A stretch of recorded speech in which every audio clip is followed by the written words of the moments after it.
வணக்கம் and welcome to my channel. என்னோட சேனலோட வீடியோஸ் அண்ட் ரெசிபி உங்களுக்கு பிடிச்சிருந்தது அப்படின்னா மறக்காமல் கீழே இருக்கிற சப்ஸ்கிரைப் பட்டனை ப்ரெஸ் பண்ணிக்கோங்க. அப்போ தான் நான் போடுற வீடியோஸ் உங்களுக்கு நோட்டிஃபிகேஷனாக வரும். ஹலோ ஃப்ரெண்ட்ஸ், நம்ம வீடியோக்குள்ளே போகிறதுக்கு முன்னாடி என்னோட சேனலை கண்டினியூஸாக வாட்ச் பண்ணி லைக் பண்ணி கமெண்ட் பண்ணி சப்ஸ்கிரைப் பண்ணியிருக்கவங்களுக்கு வந்து ரொம்பவே தேங்க்ஸ். Keep supporting. வாங்க இப்போ ரெசிபிக்குள்ளே போகலாம். ஒரு ஃப்ளாட் பேனில் 1 டீஸ்பூன்லேருந்து 2 டீஸ்பூன் வந்து கீ சேர்த்துக்கோங்க. அடுப்பு நல்லா சூடானதுக்கப்புறம் அதில் 1 கப்பு அவல் சேர்த்துக்க போகிறோம். அதை வந்து இந்த மாதிரி சாட்டே பண்ணிகிட்ருக்கணும்.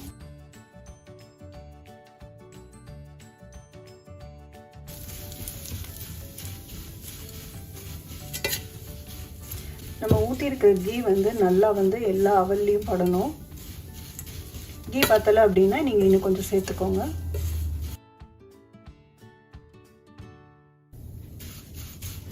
அஞ்சு நிமிஷத்துக்கும் கம்மியாக நான் வந்து வறுத்துருக்கேன்.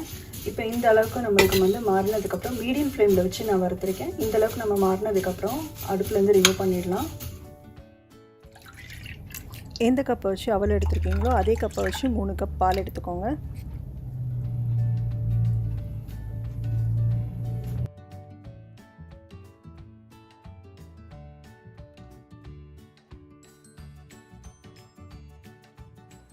பால் சூடாகிற டைமில் நம்ம வந்து முந்திரியும் கிஸ்மிஸும் ரெடி பண்ணிக்கலாம். முந்திரியை மட்டும் இந்த மாதிரி வந்து குட்டி குட்டியாக நம்ம நறுக்கி எடுத்து வச்சுக்கலாம். முந்திரி கட் பண்ணி வச்சதுக்கப்புறம் பார்த்திங்கன்னா 1 டேபிள் ஸ்பூனுக்கும் ஃபுல்லாக வந்து நம்மளுக்கு முந்திரி சாப்ஸ் இருக்கணும். இந்த மாதிரி சாப் பண்ணதை நம்ம ஒரு சைடில் எடுத்து வச்சிடலாம்.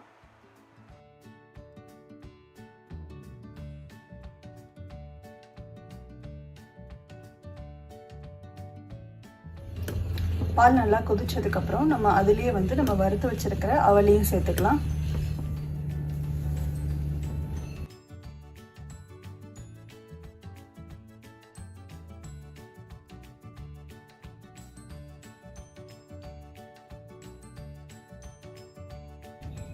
அவல் கலந்த பாலை வந்து நம்ம வந்து 10 நிமிஷத்துக்கும் கம்மியாக வந்து நம்ம விட்டுடலாம். சிம்மில் வச்சுக்கோங்க. அவல் வந்து பாலில் வேகிற டைமில் வந்து நம்ம வந்து முந்திரி கிஸ்மிஸை வந்து வறுத்து எடுத்துக்கலாம். தேவையான அளவு கீ எடுத்துக்கோங்க. நான் இதுக்கு 2 டீஸ்பூன் கீ எடுத்திருக்கேன்.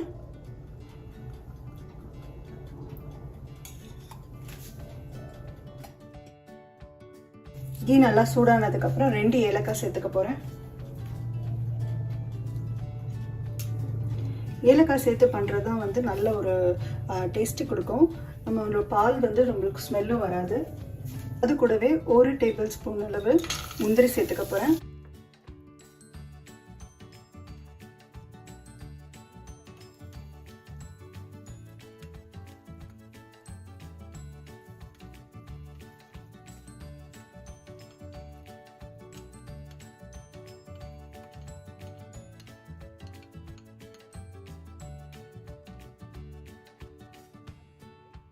கேஷ்யூஸ் வறுக்கும்போது கருகாத மாதிரி பார்த்துக்கோங்க. இப்போ இது கூடவே வந்து 1 டேபிள் ஸ்பூன் வந்து கிஸ்மிஸ் சேர்த்துக்க போகிறேன். அதனால பலூன் மாதிரி உப்புற வரைக்கும் நம்ம வந்து கீழே வந்து விட்டுடலாம். நீங்கள் இந்த மாதிரி சாட்டே பண்ணும்போது நீங்கள் வந்து குழிக்கரண்டி மாதிரி யூஸ் பண்ணிக்கோங்க. அப்போ தான் நம்மளுக்கு கீயும் வந்து கம்மியாகவே யூஸ் பண்ணிக்கலாம். என்கிட்ட இன்றைக்கி அந்த பாத்திரம் இல்லாததுனால நான் வந்து ஃப்ளாட் பேன் எடுத்திருக்கேன்.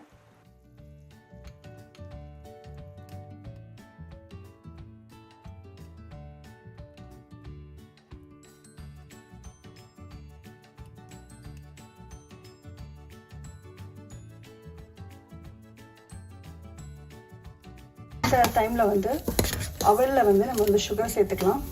இது 5 நிமிஷத்துக்கிட்டே ஆயிடுச்சு. தேவையான அளவு சர்க்கரை சேர்த்துக்கோங்க. நான் இதுக்கு 1/2 கப் சர்க்கரை சேர்த்துருக்கேன்.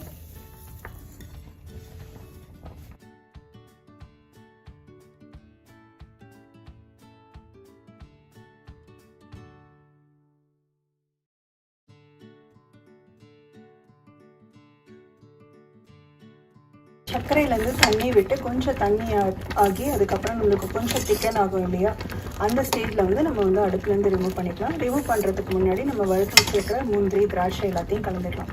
இப்போ இதில் பார்த்தீங்கன்னா உங்களுக்கு தெரியும் கன்சிஸ்டன்சி வந்து பால் வந்து திக் ஆகிட்டு வருது.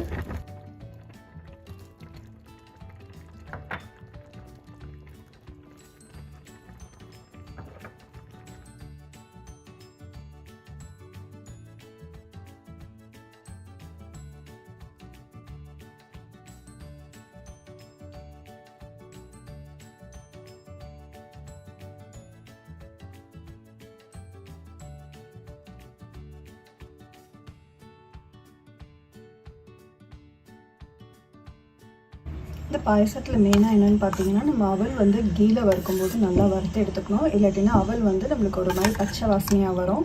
உங்களுக்கு வந்து பாயசம் ரொம்ப திக்காகுது அப்படின்னு நினச்சிங்கன்னா நீங்கள் வந்து பாலை நல்லா வந்து காய்ச்சி ஆற வச்சுக்கோங்க. அதுக்கப்புறம் திக்காகுதுன்னு நினச்சிங்கன்னா அதுக்கப்புறம் கொஞ்சமாக கலந்துக்கலாம். இந்த ஸ்டேஜில் நம்ம வந்து அடுப்புலேருந்து ரிமூவ் பண்ணியாச்சு. இது இப்போ வந்து நம்ம ஃப்ரிட்ஜில் லைட்டாக சில்லுன்னு கோல்டாக சர்வ் பண்ணிங்கன்னா ரொம்பவே டேஸ்ட்டாக இருக்கும்.